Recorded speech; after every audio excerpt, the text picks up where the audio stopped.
Welcome to the Golden Age of Cardboard podcast, where we remember a time when stacks of cards were held together with rubber bands and Mickey mantles were put in bike spokes. We hope you will enjoy and reminisce as you come along with us as we tell stories about the baseball cards from the Golden Age of Baseball. We will examine the state of the vintage baseball card market and talk to some of the greatest collectors in the hobby. You won't be hearing us talk about any chrome or shiny cards here.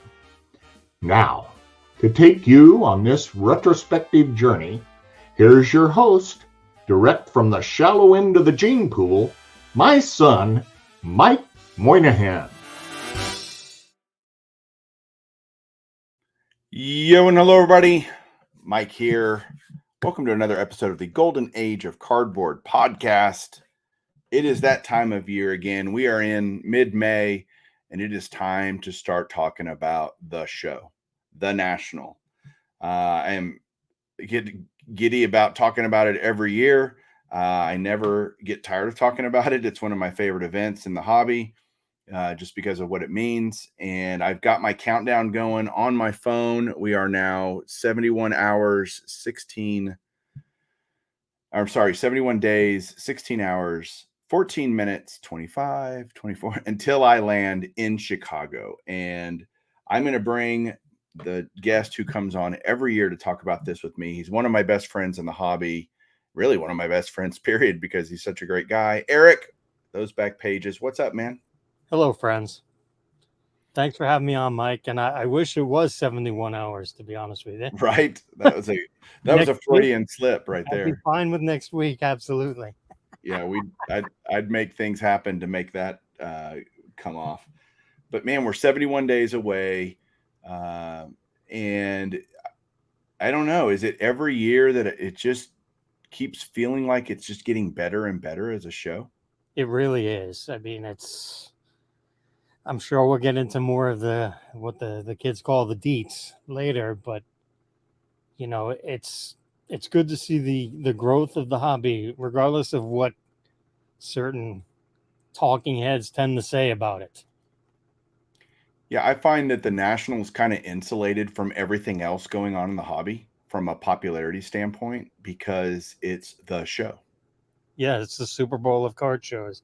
No matter how many other card shows there that have popped up in the new age of the hobby, the National is the National. Yeah, it never changes. One thing I will say right off the top is you will never hear Eric and I call the National with a plural. No, no. That is a huge pet peeve of mine. There is no S on the end of it. It's only one show. If it was multiple shows, you could call it the Nationals National. Right. Not period. The baseball team in Washington. Right. Correct. It is not the baseball team in Washington. So what do you look forward to most every year about the show? What is it that excites you the most? Being 100% honest is seeing my friends. Yeah. For me, that's a huge draw, especially like we have both gone to Nationals before. See, that's where you can use plural because I'm talking about multiple Nationals. That's right. In the past, where I wasn't part of a larger collecting community through YouTube, content creation, whatever. I had been part of some forums, but I was, pretty just a guy on the forums. Nobody knew me or I didn't know anybody else. I wasn't friends with anybody else for sure. And ever since, 2018, I think was the first National you and I met at. And officially, yes. Well, sure. Good point. In person, shaking hands, actually giving hugs, right? So yes. Yeah, it has totally transformed my hobby experience, and my desire to go to the National is largely driven by the desire to see my friends. We can buy cards anywhere we want, anytime we want, 24/7, right? So right. It's about that. I'd call it the entire experience. And I want to get into some details of the show, as you said, the deets of the show. I'm going to say to anybody out there that's looking to go to the National, you need to go. If you can go, you need to go. Would you echo that, Eric? I agree 100% for many reasons. We'll give a few of them while I'm pulling this up. Sure. Well, I think the main reason is like we've mentioned already, the friends. And I like to look at it as the friends old and new. Friends you've known a long time, friends you've not met yet. Whether it be that whatever platform you choose to share your knowledge on and in the hobby, it's I can't remember a time where I've not met at least a handful of people that I've never met before, whether it be it through my own personal YouTube channel or just from talking at the show. I mean, it is very difficult to put into words the scope of the show for someone that's never been. And everyone I've in the past that I've convinced to go, not only do they say, "Yeah, you were right. You wouldn't be able to, you know, parlay what this show is like to someone who's never been," and they also say, "Oh, I'm going to come back." Yeah. It is literally impossible for Eric and I to describe to someone who's never been what the show is like. But I will do my best to give you some of the details about it. The show this year is back in Chicago at the Rosemont Center. It is for me the best location that the National is. You know, in the cycle of different locations that they host it. It is so convenient because the Rosemont Center, as you're seeing here on screen, is literally across the street. If the camera could pan left on this picture that's shown here, you would see rows of hotels, 4 or 5 hotels right there. It's incredibly convenient. It's so easy, right? And the show is huge, and it's only going to be bigger this year. From what I understand, they're increasing the number of dealers at the show. The floor space has grown. Exactly. To the biggest it's ever been. It'll be the biggest it's ever been in terms of square footage and number of tables and all that. In Chicago, I don't know about versus how back in the 90s, but for the last couple of decades, this will be the biggest in Chicago. Yeah, the dates are July 26th through the 30th, 2023. How do you go? Well, you buy tickets. You need to get there. If you want a hotel, there is a hotel link here. I think these are probably going pretty quick. I would imagine. Probably already gone, to be honest with you. It's not already gone. I know, guys, it's May. The show's in July. If you want to go, you better get on it. It is kind of what my encouragement is, to get on it. But you can click here and see what kind of hotel deals you can get. If not, that's okay. That shouldn't frustrate you and or deter you from going. No, it shouldn't. You just need to figure that out. Then you've got tickets to the show. The show runs again Wednesday evening, late afternoon and evening, and goes all the way through Sunday, usually till 6 each night. There is tickets available, with the exception of the Super VIP is sold out. So don't worry about that. But VIP is if you're going to go more than several days, VIP is a good way to go. It gets you in all the days of the show. You get early, and you get in an hour early. You also get VIP autographs. You get a VIP gift package. I'm sorry, it's 1/2 hour early admission each day. You get to use the VIP lounge, which is pretty lame, actually, if I'm being honest. It's a place to sit down is really all it is. With tables. So yeah, you can break boxes here and stuff like that. And then they have daily tickets that you can get for $25 now. Actually, if you buy a one-day ticket, a general admission ticket, it's good for any day of the show. Like, you don't have to buy a Thursday ticket, or if you don't know what day you're going to go yet, or maybe 2 days, it might be better just to buy a general admission ticket for $50 to be able to go 2 different days. They're cheaper online if you buy them in person. Everything's a little bit more expensive if you go the day of the show. Well, I don't know if I'm going. Yeah, I know. But you need to go ahead and get your tickets. You can save some money. There's a cool pass. They started this, a few years ago, Eric, this 5-day early entry pass. I think it was actually last year they started that. Okay. Where you can simply go and get in a half hour early and use the VIP lounge. It will not get you entry into the VIP party. There's really not if you're going to go every day, it's still cheaper than buying. No, it's not cheaper than buying individual tickets. I guess if you went 5 days, that'd be what, $125. This is $149 online. Right. So you're getting a half hour each day. Plus, I think the goodie bag can be pretty good. I mean, so it's worth the extra $20. I think it is. I mean, it's depending on, those of you that are listening, how much you know about hockey or not, but it's going to be interesting with, next month is the NHL draft. The Chicago Blackhawks have the first pick. They're pretty much as much as you can say, come on, it's going to be as much as you can say a can't miss prospect in any sport. Connor Bedard is that prospect, and he's expected to go to the Blackhawks with the number 1 pick next month. Upper Deck might do something for the National, which happens to be in Chicago. So there might be some sort of Bedard promo card. I have no insider information on that. It's just pure speculation. It's something to keep in mind. And you could always, if that's not your gig, you could always flip it to get some of your fees back from your ticket. Yeah. That, and all the cards that are put into those VIP packs are typically national exclusive type cards. So they're unique to the show. I have VIP packs for dang near every year that I've ever been, that I've either gotten or whatever. They're good. They got some cool stuff in them. Yeah. And then Upper Deck also has Jordan, Gretzky, LeBron. Right. Yeah, there's always something cool and different in there. What they have, let's go through each day, because there's different kind of fun things to think about each day. We do this kind of every year.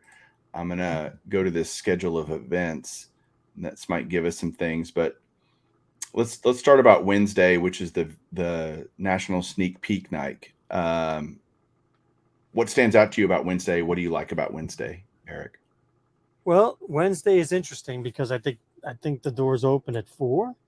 Does it say there? Open to VIPs at 3:30. 3:30, and then general public at 4. Yep. And I'm being 100% honest. I'm surprised they haven't expanded that aspect of it yet to have a full day Wednesday, but it is what it is. I think what's really good about Wednesday, if you want to get some of your cards slabbed with whichever slab company is your preference, and you're going to be there most of the show, it would be best to get there. And that is also another one of the benefits of your VIP pass, is to get there and get online and get them submitted. Because ideally, you'd like to submit them Wednesday. Typically, if you submit them Wednesday, they should be done by Friday or Saturday. Again, your mileage may vary depending on which company you choose and how the volume is, but that's one of the aspects that I have always appreciated about Wednesday. Another aspect about Wednesday that I like is that you're getting first dibs to whatever it is you may be looking for. And I'm sure Mike and I will discuss that later in the episode. But yeah, I think you're getting in early, you're getting a fresh selection. Actually, we can talk about that now, because that's my favorite thing about Wednesday, is the idea that everything is there pretty much. There's deals that go on dealer to dealer starting on Tuesday in reality. Yes. But in terms of open to the public, kind of, if you're looking for a certain card, you're going to have the most options available to you on Wednesday. As the show goes along, things get sold, things get traded away, whatever, and you have less chances. Now, granted, the downside to that is dealers are less likely to give screaming deals because they know they have the entire rest of the week and weekend to sell that card. So, but for me, it's more valuable to have more choices than trying to get some screaming deal on the price side of it. Do you agree? I 100% agree. And so, yeah, I love Wednesdays. It just feels like a chill day. Everybody's kind of just it's still exciting. Nobody's really exhausted yet because No, it's getting not at all. started. Yeah, I love that the show goes till 8 that night, which is the only night it goes till 8. Every that's other night true. it's 6. So you get 4 good hours on the floor. And I usually use Wednesday as either, kind of a get the lay of the land, because even though I've been to Chicago many times for a national, it is still, some things are a little bit different. They changed the floor plan. You kind of get to walk around a little bit. You can't walk the whole show and really look at anything in 4 hours, but you No, can get an idea of where things are. Okay, all the grading companies are over here, the Breakers Pavilion's over here. You can kind of get a sense of where things are, and I think that's good. That's kind of what I use Wednesday for, in terms of, okay, I'm going to be here the next 3 days. Are you going every day this year again, as you yes, normally do? yes. Okay, I will be there Wednesday and I leave Saturday afternoon, mid Okay. afternoon. And so I'll be there actually, I get there on Tuesday, and so do you, I think, Yeah. right? Yes. Yeah. So that'll Wednesday's a great day to me. Like, it's just a very chill day. Everybody's, again, in good moods, and you get to start seeing your friends. That's the best part. And then you kind of have different people coming in. Thursday, early day, the show opens to VIPs at 9:30 in the morning, runs till 6, general public at 10. Thursday's a very, to me, busy day. What do you like? What's Thursday look like for you, Eric? Thursday is very busy because it starts early and you're starting to get more people coming in because not everyone gets in on Wednesday. And some people's like, well, you know what? Wednesday's only a few hours, so I'm just going to wait until Thursday because Thursday is a full day. And this is true. What do I like most about Thursday? Pretty much the same things as Wednesday, but it's just expanded more. You're going to get, like you said, you like the lay of the land on Wednesday. Thursday, you're going to continue your journey, so to speak. And I don't know if they have the floor plan on the website. I didn't look before we pressed record, but I don't think so yet. there's going to be a significant portion that's new. And if anyone's ever been before, if you were there in 21 and you went over to where the Breakers Pavilion slash PSA is over in that area, to my understanding, it's that area, like when you make that turn and you face right, go up that little hill, it's the area furthest back. Like if you're looking at PSA booth, to your left, where they have the GTS lounge, stuff like that. It's my understanding that's going to be all pushed back for more tables, more booths. Well, Thursday for me is also, again, more people are coming in town. It's where I start my kind of methodic walk through the show. I try to be very deliberate so that I try not to miss anything, and so that's when I start row by row. I kind of go, okay, I'm going to do it this way this year, Right. and just make sure I kind of systematically go through the entire show. I try to walk the whole floor on Thursday, and that's usually possible, which is great.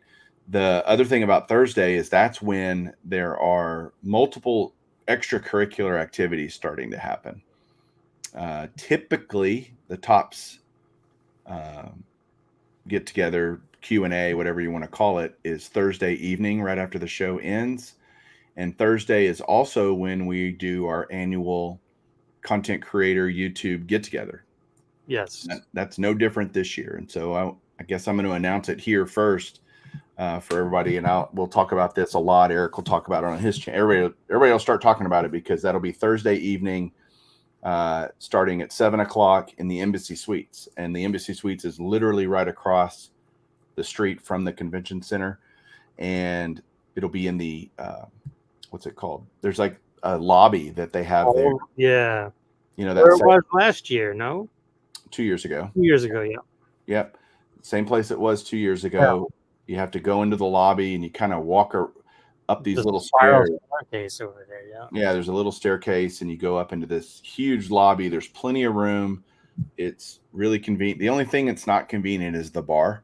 But other than that, it's a great place to hold our little get together because everybody can find it and it's centrally located to everyone. Yeah, it's easy to find. Then when you get inside, you'll just see a bunch of card guys and hey, is it meet up? Exactly. So that'll be Thursday night as well.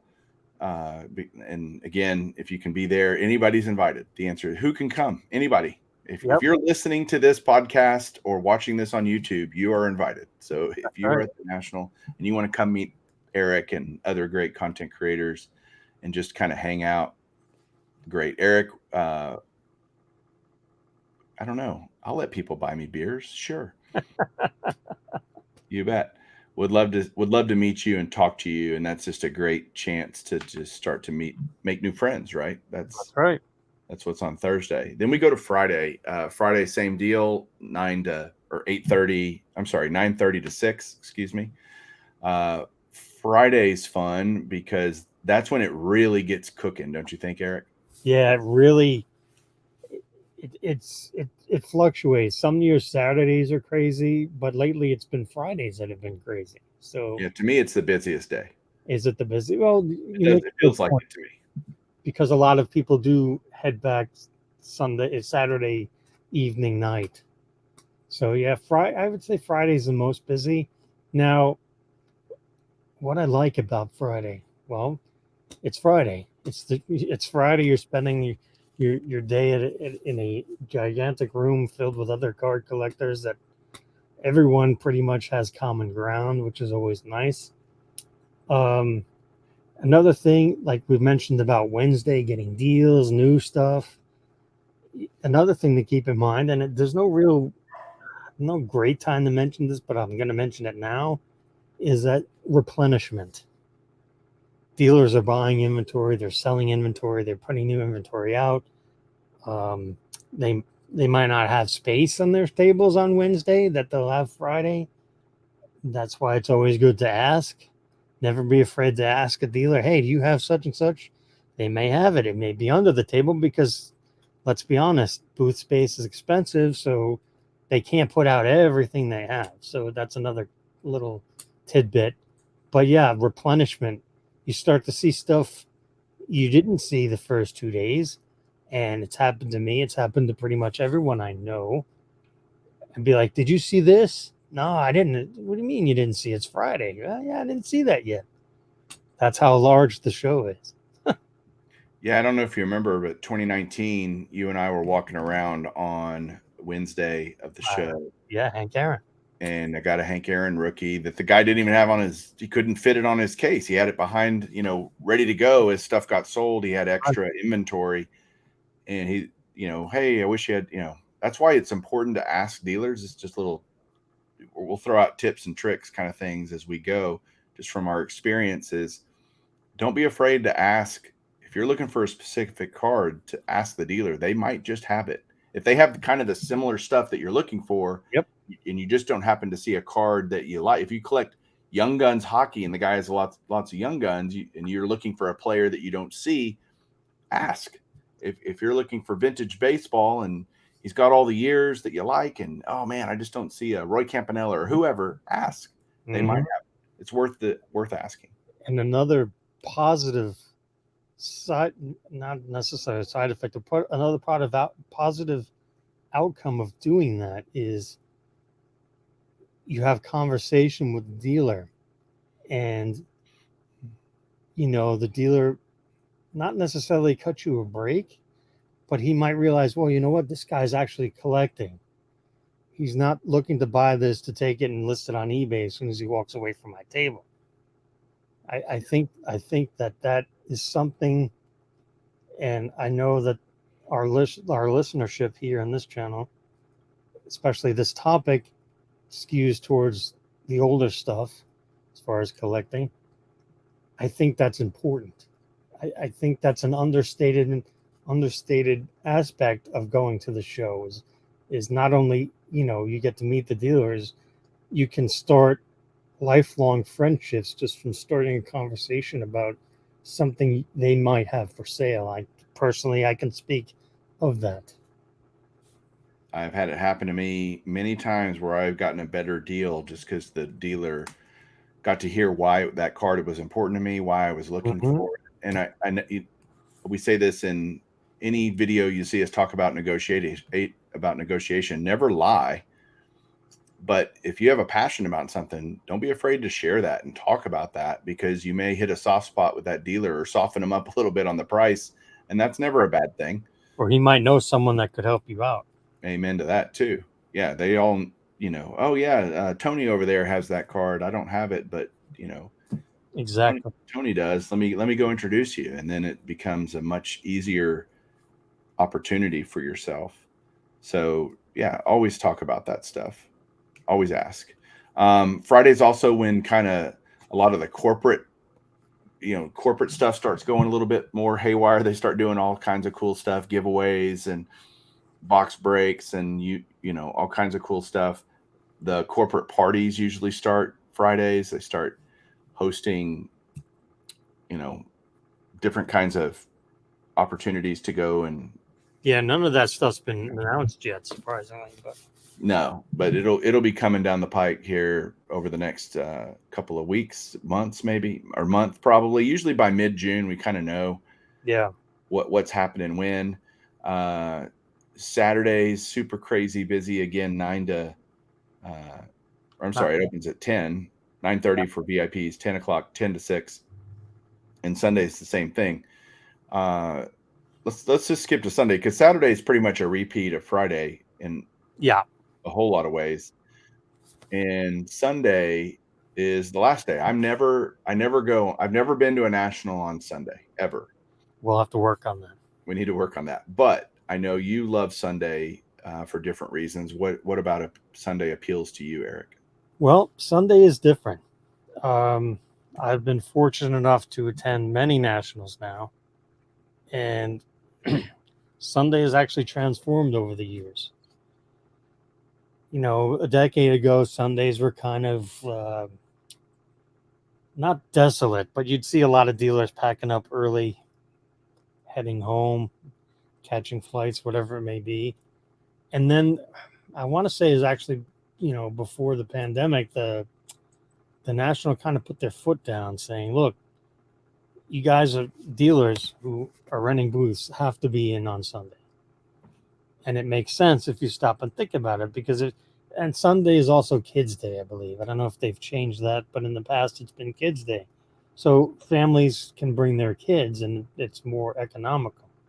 Plus, if someone can only get there on a Sunday and they go and it's 75% empty, it's just a bad look.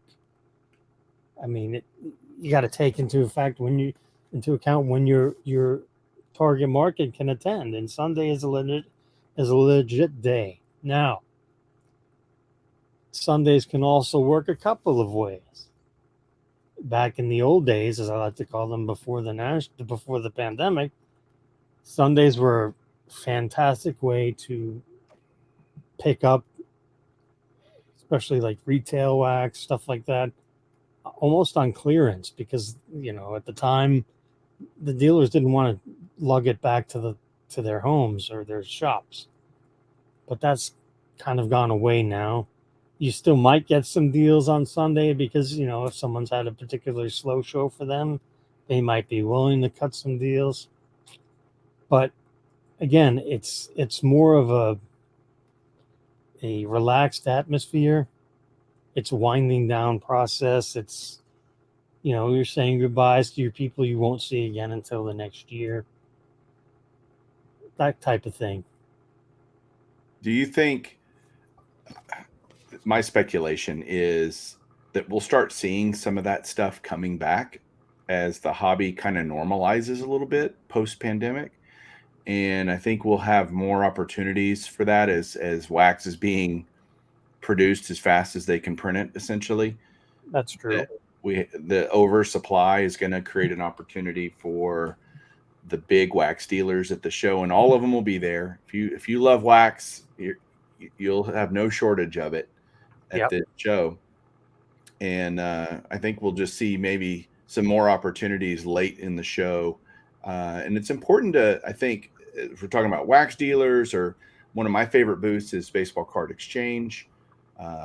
Certainly they have wax, old wax, whatever, but they do a lot of, they used to do daily deals, what they call the deal of the day.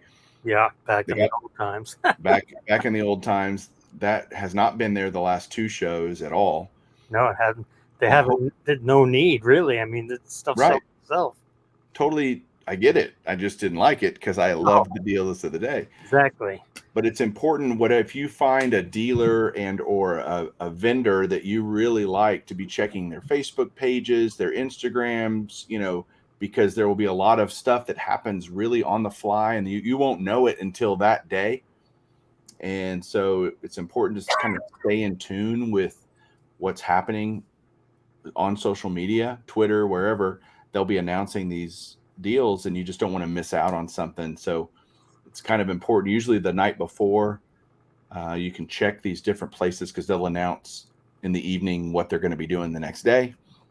So just a little extra trick for you, something to be doing and checking out. And then the show ends on Sunday. So Sunday, 5:00, the doors close until 2024.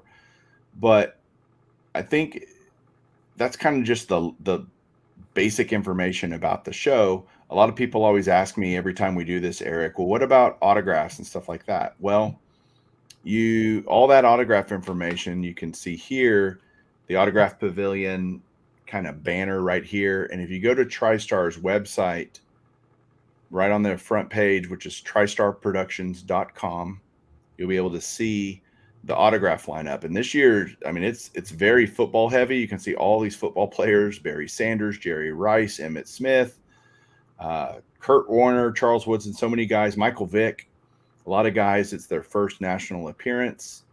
Darrelle Revis is going to be there. Johnny Manziel, what a jackwagon he is. Michael Irvin.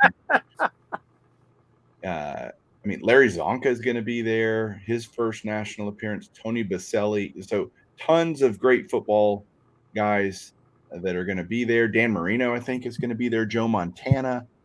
Then you get to baseball. You've got Johnny Bench, Wade Boggs, Clemens, Kirk Gibson will be there. It's his first national appearance. And then you got normal guys: Raleigh Fingers, Goose Gossage, Juan Marichal, Jim Cott, Chipper will be there, Trevor Hoffman. So many guys. Usually you'll have the new guys in the Hall of Fame. So McGriff and Scott Rowland will be there, both.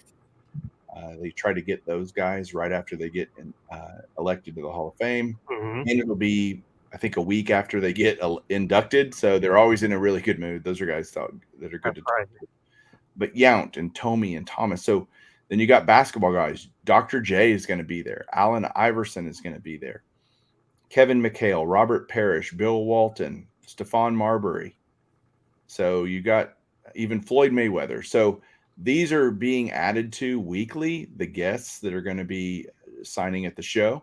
So that's something you want to kind of keep up to looking at, is at the TriStar thing. None of the prices are out yet. None of the days in which those guys are showing up are there yet. And so just keep checking in with the TriStar website if you want to get more information about that kind of stuff.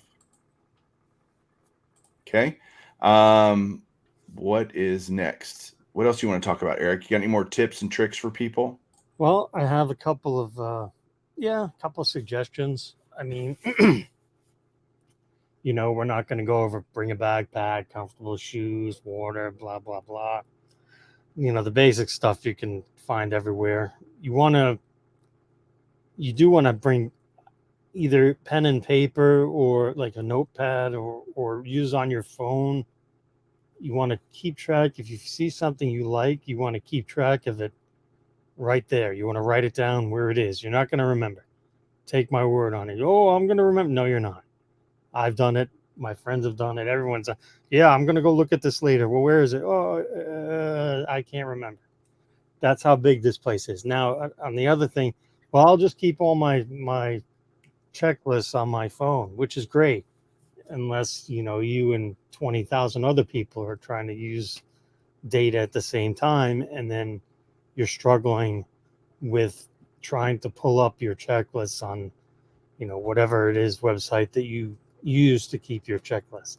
It's good to have a physical copy. I think that is important, not only just to have it your own checklist, but then you can actually take notes on it as well on the literal paper, because you want to, don't be afraid. What's your booth number? Booth numbers are important because the aisles all have numbers and letters. So that is important. Yeah, for those of you listening on podcasts, I am sitting over here nodding my head in complete agreement with Eric. One of my biggest things is to make sure you're taking notes, like he said. Get a card, get a booth number. If you get a card, I wouldn't get all the. You're gonna have a hard time keeping up with business cards, even if you write down what card you're looking for. So have something on your phone, a notepad. I have a physical list. I have the printed out. I don't know if I'll need it, but I'd rather have it and not need it than need it and not have it. Absolutely. So to me, that is just something that goes along with kind of preparing for the show, is having that stuff. And certainly you need backpacks and storage boxes and all the different, bring some supplies, all that good stuff that you're going to want to have. Certainly those are all easy things. Our friends always make fun of us about comfortable shoes, and like, duh, of course you need comfortable shoes, wear deodorant, all the kind of national jokes that happen annually as we begin talking about this. But do please wear deodorant. That's just a good idea.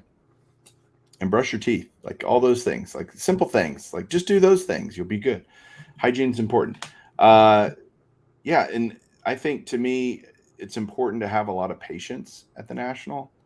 It is crowded and busy. And, if you have a card you want to look at, and I'm only saying this really for my own edification, because I need to practice this a little bit more when I'm at a show at the National, is, you have some Pelly kid coming up there with his case and putting it on the glass, and you're looking at a card, and he interrupts the dealer, and the dealers are doing deals, and it takes forever. And I just want to ask about a card. It can kind of get annoying. So I need to practice some patience myself. Don't you think that's important? Yes, very much so. Yeah, it's just crowded. There will be dollar boxes galore, all kinds of stuff. It's not all graded. I think a lot of people ask me, is it only graded cards? Hardly. I think the hobby itself is kind of reverting back to non-graded cards, and they're great. There's plenty of things for everyone, I guess, is the point. Yep. If you're a graded guy, there will be plenty of that stuff. Bargain slab. God, I remember, right pre-pandemic, man, it was so great because you could, 10 slabs for $20, kind of like, maybe not that good of deals, but close. Well, you got that Messina rookie that year. I did. I got a Messina for $5. I mean, that kind of stuff has happened a lot, and we're gonna see it again, but not stuff that people are gonna want. Yeah, it'll be all Gavin Lux rookies. And, that's right. Bowl, Prism basketball rookies. But even still, looking through boxes, this is a place to do that. If you're a showcase shopper like myself, doing a little digging might be a good idea, because you'll be able to find stuff they can't put everything in showcases, right, Eric? That's right. So there'll be a lot of opportunity if you're willing to do the work and hunt, which is fun. Like that's part of the fun. So don't ignore the boxes, I guess is what I'm trying to say. That's my kind of tip and trick. Yeah. What else you got for everybody? Well, I think not just for the show, but in general, I think it's important to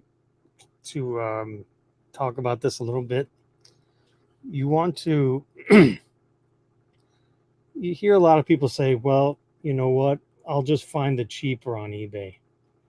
You may, but there's intrinsic value to be able to inspect the card in person, regardless of what the assigned grade is. You still want to look at the card. That adds some to it, but I think it's important, obviously to have your want list, to try the best you can to stick to it. But I think, how do I say this? Don't worry so much about what comps are. It actually happened to a friend of mine just tonight.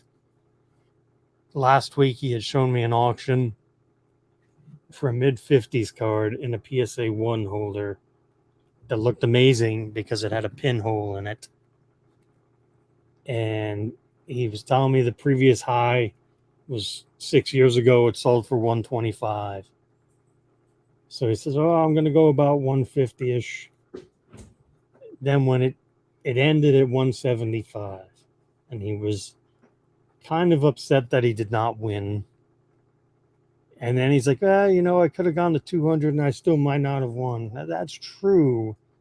But then I told him something that I think is going to stick with him for a long time.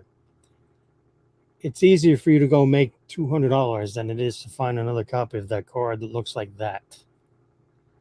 And I think I'm going to say that again because our audience here tends to do the vintage. It's easier for you to go and make another $200 than it is to find a copy of that card in a PSA 1 that looks like that. I think this is important because people, you're starting to see a lot of, for lack of better terminology, a lot of the younger Pelly boys are starting to dip their toe into the vintage, and they're all about the comps, and they're not quite grasping, and this is a worn out term now, but Mike and I have been saying this for a decade. Eye appeal. A 1 is not a 1 is not a 1. A 3 might look better than a 6. There's so many factors when it comes to grading, to use the grading scale to your advantage as a collector. Pinholes, paper loss on the back, these things save you a lot of money. So me personally, I have a couple of cards. Obviously, I'm not going to spill the beans here on the show because that's just going to create competition for myself, but they're not, surprise cards. But there's a couple of cards I would like to add to my collection if I can find them in the right grade for the right price. And, we're talking about cards that came out well before I was born. So if I don't find them, that's okay because I've never owned them up until today. So if I have to wait another year, it's really not a big deal.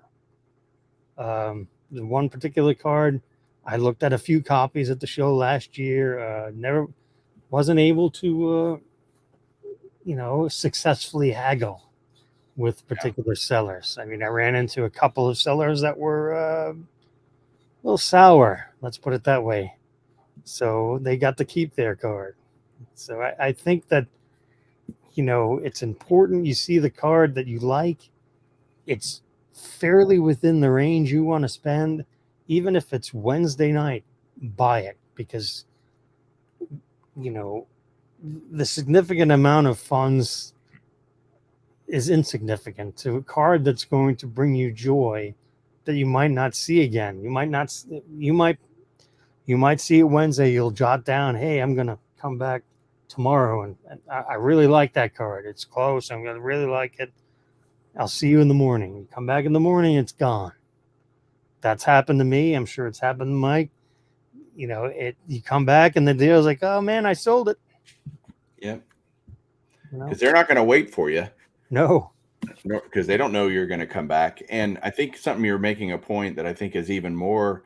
Let me emphasize it even more in that your friend who didn't spend the $200, it's easy to make $200, or it's easier to make $200 than it is to not buy the card. Usually the delta, if you're looking at comps, and let's say a card is worth, selling for 200 and the dealer has it at 220, is that $20 worth not buying the card? Exactly. In the moment. Now, you can be stubborn and you can certainly ask for a better deal. And my second point, after agreeing with you on, hey, if you see it and you like it, buy it, but do not be afraid to negotiate. Right. And I mean, again, I'm a big, you've heard me preach this a long time, Eric, never pay sticker, right? Right. I do agree with that, and I will not ever pay. I will personally not ever pay sticker, even Unless if sticker is too low. well, I'll even still ask. I had That's true. Yes, you will. Yeah. I You ask will. for $5 off. Yes. Yeah, there was a 51 Bowman George Kell. The guy had, it was a PSA 4. The guy had $10 on it, and I had the gall to ask him for $5, and he gave it to me for $5. So that was at the National Cup. That was post pandemic, even. So my point is, ask. They can always say no, and if it's a deal that you just feel like, okay, I just don't want to let this card go, go ahead and buy it. So it's kind of both. It's both and, right? Don't miss opportunities. Don't let a couple of dollars from comps drive your decision to buy a card that you want if it's in the eye appeal and right. Especially if you're looking for a long time. Yeah. It tells you something. Like if you want a card in a 2 and you want a high eye appeal card in a 2, and you've wanted this high eye appeal card in a 2 for 3 years, you have to start to weigh, well, you know what? I don't want to pay this amount, but something I've been looking for 3 years, what's that worth? Yeah. Yeah. Also, from like you said, you had a couple cards you don't want to disclose what they are. I actually have 650 cards I want. So my want list is long. And so people ask me, what cards are you targeting? And I typically try to buy, a couple but not necessarily. I mean, I'm just going to see what I can see and hope. Every show, I will come away with cards I had zero intent going into the show to buy. Last year it was a Sadahara O card. Yeah, you made me buy one of those. I know. It was just too cool not to buy it, Yeah, that's what I said to myself when you showed it to me. I was like, oh, you got that from Robert? I got to go over there. Yeah, Robert's great. And then I bought a Derek Jeter 93 SP autograph. Right, I remember that. Huge card, expensive card that I had. I wasn't going, I'm going to find one of these. Right. But a guy had a whole case full of them, and I was able to get it, relatively cheap. Right. And so that just happens all the time. And so for me, going in without, a prescribed list, I'll kind of have a top 10 that I'll create as I get closer to the show, because we still got a few months. I may pick up, cards that would be on that list today might end up in my collection between now and then. And that's another important thing. Yeah. If you go ahead. I would not put all my eggs in one basket per se. As far as I see this, if I see a card I want in tomorrow for the price I want to pay tomorrow, I'm not going to say, well, let me just wait. I got it at the National. Oh gosh, I hear people say that all the time, and I'm like, because you might not see it. That's right. It is the biggest show in the land, but it doesn't mean if it's a particularly difficult card to find, even if it's if it's a new shiny card, you still might not see it. It's possible. So don't, we all love going to the show and buying stuff, but don't, like you just said, you've seen people say, oh, if it's mid-June, I won't buy this, I'll just wait. It might be risky depending on what it is. Yeah, so I'll have a kind of target list of things I'm in, quote unquote, particularly looking for. It might be the final card of a player run or a certain year that I'm doing all the Hall of Famers or whatever. So that'll formulate itself in the coming weeks and months as we gear up, and that's always exciting. Any final, as we kind of wrap this up a little bit, any final thoughts, tricks, tips for people out there? Yeah, okay. If you're on the fence about going, and this is what I'm going to say about Chicago.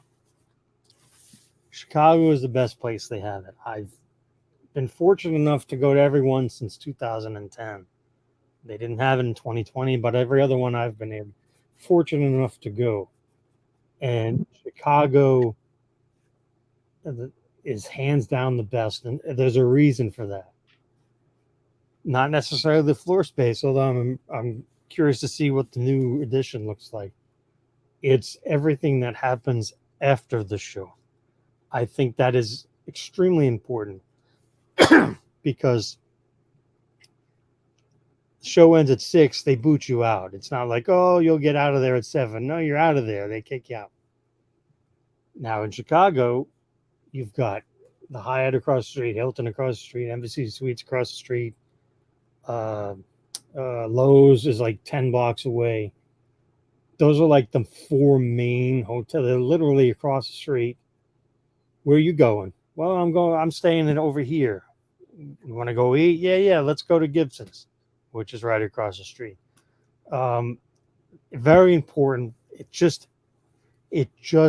adds to the experience. Now, if you're attending the show for the first time and you've got kids, and I'm not talking 5-6 year olds, I'm talking about 12, 13, 14-year-olds or youngins, right?